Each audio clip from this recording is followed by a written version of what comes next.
मला एकटं पाडण्यासाठी सरकारकडून कट रचला जातोय असा गंभीर आरोप जरांगे पाटलांनी सरकारवर केलाय. तर कुणी पाहिलं नसेल असा युतीचा बदला आम्ही घेऊ असा थेट इशारा देखील त्यांनी सरकारला दिलाय. पाहूयात ते काय म्हणालेत.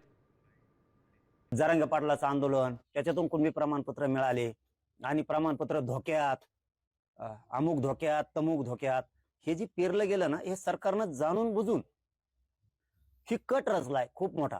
कारण मी एकटा पडावा म्हणून, आणि मी त्या मराठ्यांसमोर राज्यातल्या सिद्ध करून देणार आहे. मला एकटं पाडण्याचा प्रयत्न का केला आणि माझ्या मराठा समाजाचं वाटोळं करण्याचं काम सरकार कसं करतंय हे मी तुम्हाला सिद्ध करून देणार आहे. त्यांच्या ध्यानात नाहीये. ठीक आहे, एखादी गलती मराठ्याकडून झाली असेल तुम्हाला निवडून द्यायची, पण पुढे आणखीन 2029 ला आमच्याच हातात येत तुम्ही. आम्ही एवढा मोठा बदला घेऊ तुमचा, हे तुमच्या आयुष्यातही तुम्ही कधी बघितलं नसेल की कांड्यावर मोजणे इतके सुद्धा लोक युती सरकारचे निवडून आले नाहीत. साम टीव्ही मी नेहमी पाहतो. त्यावर दाखवलेल्या बातम्या रिलेट करतात.